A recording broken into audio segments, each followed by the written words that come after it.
तो दोस्तों गिरी डूडल के इस प्लेटफॉर्म पे आपका बहुत बहुत स्वागत है। सबसे पहले मैं आपको बोल देना चाहता हूँ यार, प्लीज चैनल को सब्सक्राइब कर लो और नीचे बहुत अच्छा कमेंट लिखो जिससे हम बहुत ज्यादा मोटिवेट हो जाए। आज 12th का मैथ्स का पेपर था। प्रदीप गिरी अपडेट चैनल पे आप जाके देख सकते हो किस लेवल का हमने उनको हेल्प किया। आप एक मैंने रिव्यू का वीडियो बनाया है पेपर के बाद, उसके नीचे का आप जाके बस कमेंट देखना। मैंने जो सेशन लिया था, जिस तरह के क्वेश्चन सॉल्व कराए थे भाई, सब के सब वैसे ही क्वेश्चन वहां पे आए।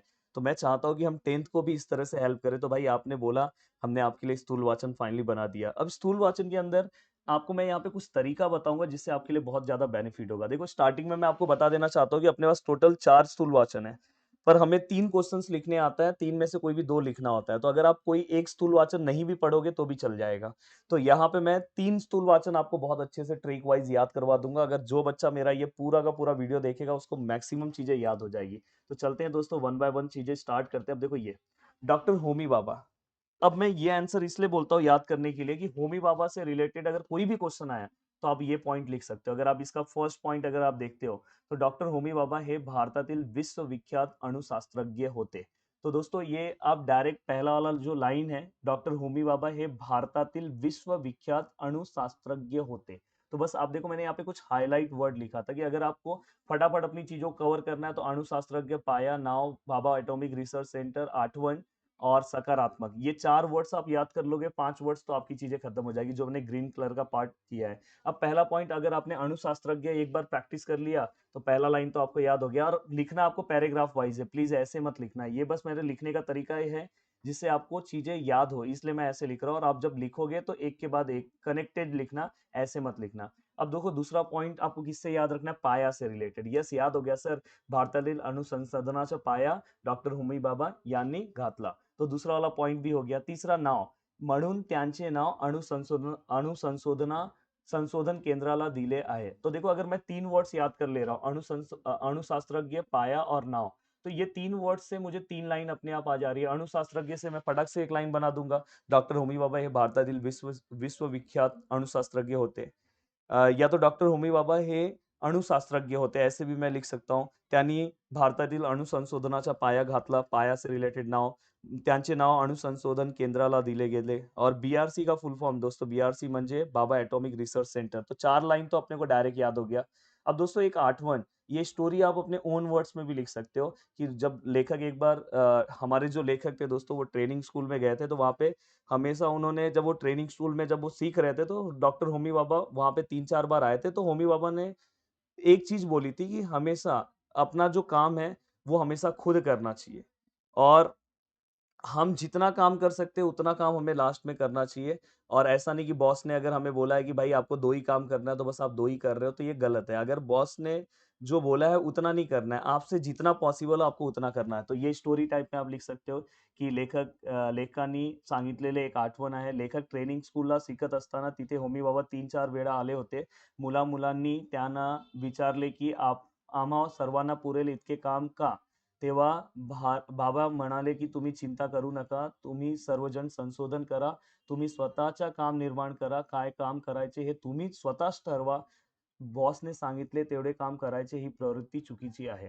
तो आप चाहो तो यहाँ से भी लिख सकते हो, अब तुम्ही सर्वजण संशोधन करा, तुम्ही स्वतःच्या काम निर्माण करा, काय काम करायचे हे तुम्ही स्वतः ठरवा, ये सब सिंपल वर्ड्स है। बॉस ने सांगितले तेवढेच काम करायचे ही प्रवृत्ति चुकीची आहे। तो अगर आप इतना भी लिख सकते हो कि हे आठवण अ, अ, हे आठवण लेखकांनी सांगितले।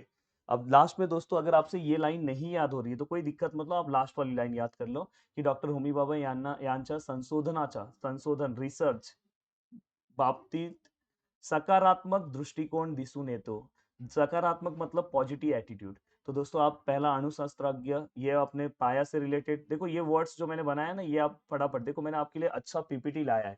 नाव से रिलेटेड, बाद में फुल फॉर्म से रिलेटेड और लास्ट में एक आठवन। और ये अगर आप ध्यान से अब देखो मैं इसको पीछे करता हूँ। अब मैं देखो दूसरा आंसर लेकर आया हूँ, पर मैं रिकॉल कर रहा हूँ कि मैंने फर्स्ट वाले आंसर को मैं कैसे अब याद करूंगा। यस मुझे पाया से रिलेटेड एक लाइन याद है, नौ से रिलेटेड एक लाइन याद है, अणुशास्त्रज्ञ से रिलेटेड एक लाइन याद है। देखो मैं भी नहीं देख रहा हूँ फिर भी मुझे आठवन से रिलेटेड एक लाइन याद है, और संशोधन से रिलेटेड मुझे एक लाइन याद है, सकारात्मक इससे रिलेटेड एक लाइन याद है। आप आराम से लिख लोगे। और प्लीज यार अब तो आप नीचे कमेंट करना।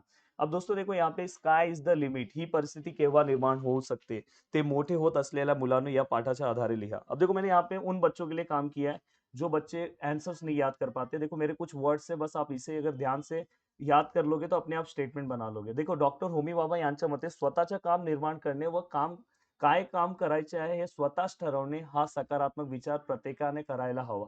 तो आप यहाँ पे लिख सकते हो स्वतःच्या. अगर आपको ये वाला पार्ट अगर याद है तो आप आराम से इससे रिलेटेड एक लाइन डिसाइड कर सकते हो. तो यहाँ पे आप लिख सकते हो की स्वतःच्या काम स्वतःच निर्माण करा आणि स्वतः काय काम करायचे आहे हे स्वतःच ठरवा, असं डॉक्टर होमी बाबा यांचे मत आहे. बॉस ने सांगितले तेवढे काम करायचे ही चुकीची प्रवृत्ति है. अब बहुत सारे लोग क्या करेंगे पता है, फिर से ये लाइन याद करेंगे. मैं मना करता हूँ यार, आपने डॉक्टर होमी बाबा का ये जो लास्ट वाला लाइन पढ़ा है ना, वही सेम वहां पे जाके लिख देना उस आंसर में. कोणीतरी बोट धरून चालवेल, मार्ग दाखवेल ही स्थिती सुरुवातीला ठीक आहे, परंतु शेवटी स्वतःचे काम स्वतःच शोधणे हे ध्येय असावे, याच स्काय इज द लिमिट असे म्हटले आहे. तो मैं आपको ये बोलना चाहता हूँ कि यहाँ पे जो आपको ट्रिक याद रखना है स्वतःचा, बस ये स्वतःचा काम, ये वाले पार्ट पे आपको पूरा का पूरा ये आंसर लिख देना चाहिए. और ये आंसर आपको याद करने की जरूरत नहीं है. आपने जो आंसर ये याद किया है ना भाई, ये आंसर का लास्ट वाला पार्ट वहां पे आप लिखो और मस्त पूरा का पूरा वो आंसर में आपको मार्क्स मिलेंगे. तो मैंने बोला कि स्थूल वाचन में बस अगर आप एक आंसर अच्छे से याद करते हो तो आपका काम हो जाता है. अब देखो यहाँ पे भी स्वतः का ही है, यहाँ पे भी वही सेम आंसर है वो जो लास्ट का, इसलिए मैंने वहां पे वो आंसर याद करने के लिए लगाया कि पहला आंसर आप वो याद करो, फिर यहाँ से देखो अपने आप. अब देखो मेटलाइजिंग प्रक्रियेवर काम न होण्यामागची कारणे कोणती असावीत. अब देखो यहाँ पे अनिल काकोडकर, अगर आपसे याद नहीं हो रहा तो डायरेक्ट बोल सकते हो की बार्क मध्ये इंजिनियर म्हणून रुजू झाली तेव्हा त्यांना मेटलर्जिंग प्रक्रियेवर काम करण्यात सांगण्यात आले. लेखांना मेटलर्जिंग प्रक्रियेवर काम करायला सांगण्यात आले. तिथे सगळी यंत्र सामग्री असली तरी कोणी वापरत नव्हे. तो पहला आप काम याद करो कि लेखक को काम करने के लिए बोला गया था. यंत्र सामग्री वाला पॉइंट याद रखो कि यंत्र सामग्री वहां पे थी पर कोई उसका यूज नहीं करता था. वापरत नव्हे मतलब यूज नहीं करता. इंजिनियरला वेल्डर व फॉर्मर लागतात, परंतु आता कोणीही मदत किंवा मदतीला मिळणार नाही असे त्यांना सांगण्यात आले. मतलब हमारे लेखक को मतलब बोल दिया गया कि अब कोई आपको मिलेगा नहीं हेल्पिंग के लिए. त्यामुळे कोणाची मदत न घेता इंजिनियरला आधी सर्व कामे स्वतःच करावी लागत. स्वतः इंजिनियरला सगळी कामे स्वतःच इंजिनियरला करता आली की मग त्याला इतर माणसे हाताखाली मिळतील आणि ती आनंदाने काम करतील. तो बोल रहे कि इंजीनियर अगर खुद का काम स्वयं करेगा तो ही उसको क्या होगा दोस्तों कि अगर अगर वो सब कुछ सही से कर रहा है फिर उसको आगे के लिए, आगे के काम के लिए उसको कुछ लोग उसके नीचे मिलेंगे, अदरवाइज नहीं मिलेंगे. आपला काम येत नसताना दुसऱ्यांना काम सांगणे योग्य नाही. प्रथम आपण काम करायचे मग इतरांना सांगायचे, हे घडत नसल्यामुळे मेटलाइजिंग प्रक्रियेचे काम होत नव्हे. तो आप देखो इनडायरेक्टली आप समझ सकते हो कि इस यहाँ पे मेन वर्ड्स जो है, देखो मैंने यंत्र सामग्री लिखा है, स्वतः लिखा है, इंजीनियर लिखा है, काम लिखा है. ये ट्रिक्स अगर आप दिमाग में बिठा लोगे, ये बस वर्ड्स आपको याद रखना है और बाद में आप पैराग्राफ आराम से बना सकते हो. तो लगभग आपका ये देखो ये वाला भी आंसर याद हो गया, ये भी हो गया. ये आधी केले मग सांगितले, तो ये वाले में भी वही है, ये वाले में भी दोस्तों वही है, एक ही आंसर है. मैंने बोला एक आंसर आप याद रखो, सभी में घुमाओ, बस ये वर्ड्स आना चाहिए. इसमें सबसे मेन संत रामदासांनी ये जो वर्ड है, आधी केले मग सांगितले, यातून फार मोठा संदेश कोणी दिले, संत रामदास यांनी दिले. तो आपल्याला एक वाईट सवय असते की म्हणजे आपली कामे दुसऱ्यांनी करावीत. ये एक पहला काम है, पहला पॉइंट हो गया. वाईट सवय से रिलेटेड एक आप लाइन लिख दोगे. जिद्द से रिलेटेड एक लाइन क्या है, आपण परावलंबी न होता, परावलंबी मतलब दुसरे पे अपने को डिपेंड नहीं होना चाहिए. स्वतःची कामे करण्याची जिद्द आपल्याला असायला हवी. आपण स्वतः आपली कामे करण्यात कुशल असलो की आपण आपले उदाहरण दूसऱ्याला दाखवू सकतो. भाई ये देखो पीछे का लाइन सेम है, मतलब अगर आपने ध्यान से अगर ये वाला पॉइंट पढ़ लिया, मैंने बोला ना ये आंसर सबसे एवरग्रीन आंसर है, यही ट्रिक है, ये वाला सेम आप उसमें लिख सकते हो. थोड़ा बहुत बस चेंजेस है, इसलिए मैंने बोला ये स्वतःला ये सब जो वर्ड्स है, देखो दुसऱ्यांना काम सांगणे, देखो ये विश्वास, स्वावलंबून होणं, आपली कामे आपण केली की दुसऱ्यांनाही विश्वास वाढतो. अगर हम खुद से स्वावलंबी मतलब खुद से अगर अपना काम करते हैं तो दूसरों को भी ट्रस्ट आता है और हम दूसरों के लिए आदर्श बन सकते हैं, दूसऱ्यांसाठी आदर्श होतो. तो इस तरह से बहुत ही सिंपल तरीके से फर्स्ट मैंने पार्ट कवर कर दिया. अब दोस्तों हम चलते हैं डायरेक्ट लास्ट पार्ट की ओर. हाँ, अब देखो व्युत्पत्ति कोश में मैंने बोला कि एक आंसर जो सबसे ज्यादा फेमस है, व्युत्पत्ति कोशाचे कार्य. आप अपना अगर टेक्स्ट बुक देखोगे तो उसमें लास्ट में भी दिया है, बट उतने पॉइंट नहीं चलेंगे, थोड़े बहुत आपको लिखना है. अब देखो यहाँ पे व्युत्पत्ति कोश में आप यहाँ पे एक एग्जांपल भी दे सकते हो आपके बुक में जो येलो कलर में है. तो व्युत्पत्ति कोश में कि कैसे कौन से शब्द का ओरिजिन होता है, वो वाला एग्जाम्पल आई थिंक दिवाड़ी वाला एग्जाम्पल है, प्लीज दे देना कि वो कहाँ से आया था, तो थोड़ा आपको और अच्छे मार्क्स मिल सकते हैं. अब देखो पहला वर्ड आपको याद है, मराठी भाषेतील शब्दांचे मूळ रूप दाखवणे. पहला कार्य है कि मूड रूप अगर आपने याद किया तो आंसर याद हो गया. विशिष्ट प्रदेशात एकाच, अब देखो भौगोलिक परिसरात नाही याद हो रहा है, कोई दिक्कत नाही, एकाच शब्दातील उच्चारात बदल होत असतो, हा शब्दाच्या उच्चारातील बदल व फरक दाखवणे. तो शब्दाच्या उच्चारातील बदल दाखवणे व्युत्पत्ति कोशाचे दूसरा कार्य है. देखो ये भी एक हिंट वर्ड हो गया, ग्रीन कलर का जो वर्ड है बस याद कर लिया हो गया. शब्दांश बदल भिन्न भिन्न काळात, ये देखो काळात बस आपको याद रखना है, भिन्न भिन्न काळात. एक सेकंड, एक सेकंड,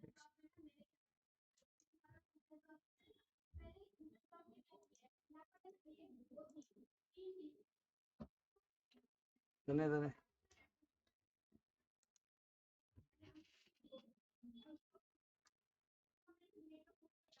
तो दोस्तों यहाँ पे थोड़ा सा, एक सेकंड. हाँ, हाँ देखो यहाँ पे, तो देखो मराठी भाषेतील शब्दांचे मूळ रूप दाखवणे, पहला ये हो गया. दूसरा क्या हो गया दोस्तों, ये कि देखो विशिष्ट प्रदेशात शब्दातील उच्चारात जे बदल होते वो फरक दाखवणे. और तीसरा है कि भिन्न भिन्न काळात, काळात ये वर्ड बहुत ज्यादा इंपॉर्टेंट है, शब्दांत बदल होतात तो उसके कारण भी स्पष्ट करते हैं. और चौथा है दोस्तों इसके बाद भिन्न भिन्न समाजात, समाज याद रखना, देखो काळ समाज, वेगवेगळ्या कारणात शब्दांच्या अर्थाच्या अंगानेही बदल संभवतात. तो आप डायरेक्ट शब्दाच्या अर्थात बदल होतात हे पण स्पष्ट करणे. तो ये अब 4 वर्ड्स अगर याद करोगे तुरंत आपको आंसर याद हो गया दोस्तों. ये भी मैंने बहुत सिंपल कर दिया. अब देखो दोस्तों, मैं हमेशा बोलता हूँ कि अब अपने पास दो पार्ट है. इसके अंदर एक और क्वेश्चन मैं आपको बोल रहा हूँ कि प्लीज याद से आप देख लेना. व्युत्पत्ति कोश में एक आपको आपके टेक्स्ट बुक में दूसरा वाला है कि अगर शब्द है पर उसका अर्थ अलग है, वो वाला जो सेकंड क्वेश्चन है ना, वो भी आप एक बार देख लेना. वो आंसर नहीं याद करना है, उसमें आपको शब्दों को लिखना है, तो प्लीज वो एक बार आपको देख के जाना चाहिए. अब देखो मैं बोल रहा हूँ कि जाता अस्ताला और जगने कैक्टस, तो मैं आपको हमेशा बोलता हूँ कि जाता अस्ताला अगर आप कर लोगे तो अच्छा है. तो 3 राइटिंग स्किल अगर आपका, 3 स्थूल वाचन अगर आपका रेडी हो गया तो आपको टेंशन नहीं है. अब देखो जाता अस्ताला में आपको क्या टेंशन, कैसे याद करना है दोस्तों. देखो यहाँ पे मोस्टली इसके अंदर दो ही चीज है, एक सूर्य है और एक पणती है. तो देखो पणतीच्या उदाहरणातून कवितेत व्यक्त झालेले विचार स्पष्ट करा. तो देखो पहला लाइन आप इसके किसी भी आंसर में लिख सकते हैं, सूर्य व पणती ही तेजाची दोन प्रतीके मांडली आहे. तेजाची दोन प्रतीके आहे, ऐसे भी आप लिख सकते हो. तेजाची मतलब प्रकाश की. सूर्य दिवसभर पृथ्वीला ऊर्जा देतो, चैतन्य देतो. आप चैतन्य मत लिखो, डायरेक्ट ऊर्जा देतो लिखो. परंतु अस्ताला जाताला मनात खंत करतो की माझ्या मागे या पृथ्वीला प्रकाश कोण देईल. ये लाइन भी आपसे याद हो गया, प्रकाश से रिलेटेड लाइन. अशा वेळी एक छोटीशी पणती पुढे येते, ती सूर्याला म्हणते मला जमेल तसे या पृथ्वीला मी उजळून ठेविल. तो यहाँ पे देखो आप लास्ट ये वाला लाइन आपके लिए बहुत सिंपल हो जाएगा. तो देखो यहाँ पे पहला अगर आप याद रखोगे, तेजाची दोन प्रतीके याद हो गया आपको, सूर्य व पणती. दूसरा ऊर्जा देतो ये याद हो गया, प्रकाश याद हो गया, पणती पुढे पुढे येते आणि सूर्याला म्हणते, क्या मन बोल रही है वो आपको याद हो गया. पणतीच्या या उदाहरणातून असा संदेश मिळतो की मनापासून केलेले कार्य मोठे किंवा छोटे ठरत नाही. अंधारामध्ये प्रकाश देण्याची शक्ती छोट्या पणतीलाही असते, तिने उजेड देण्याचा वसा घेतला है. तो आपसे देखो ये 3-4 लाइन अगर आप याद कर लेते हो तो ये आंसर आपका एक झटके में आपसे याद हो जाता है. मुझे ऐसा लग रहा है कि इसके बाद आप आंसर बहुत जल्दी और बहुत अच्छे तरीके से याद कर सकते हो. अब देखो मैं यहाँ पे आपको एक और आंसर बताना चाहता हूँ ये. अब देखो यहाँ पे सूर्यास्तच्या दर्शनाने मनात निर्माण होणाऱ्या मानवी भावना शब्द स्पष्ट करा.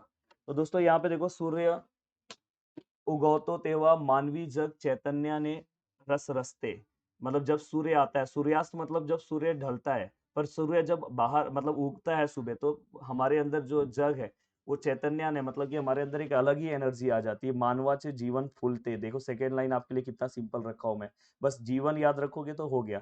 मनात कार्य करण्याची इच्छा जागृत होते. देखो तीसरा लाइन भी आपसे आराम से याद हो जाएगा, इच्छा से रिलेटेड है. दिवसभर सूर्यप्रकाश मानवी मन उजड़त राहते. ये भी एक पॉइंट हो गया. परंतु सूर्यास्त होता मानवी मन भरून येतो. जैसे ही सूर्यास्त होता है तो हमारा मन भर जाता है. अब देखो क्या होता है, घरी परतण्याची व कुटुंबात रमण्याची ओढ निर्माण होते. जैसी रात होगा तो हमें हमें अपना घर दिखाई देता है, पण त्याचबरोबर दिवस मावळतोस याची उदासी मनात रेंगाळत राहते. मतलब कि पर एक और मन में होता है कि यार दिन, आज दिन खत्म हो रहा है, इतना मतलब वो थोड़ा सा तकलीफ होता है.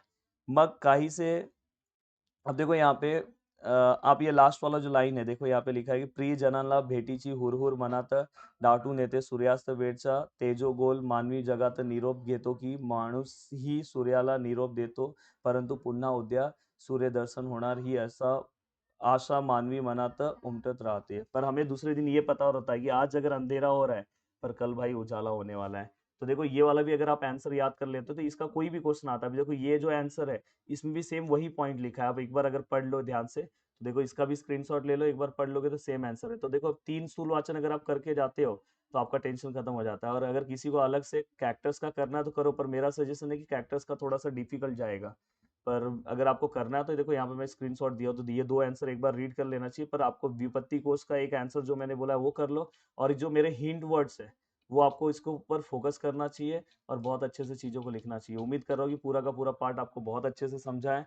और दोस्तों फटाफट इसको सुनने के बाद आप बुक उठाओ और देखो, अब देखो आपको आंसर फटाफट लर्न होगा। मिलते हैं दोस्तों नेक्स्ट लेक्चर में। बाय बाय, टेक केयर, जय हिंद दोस्तों।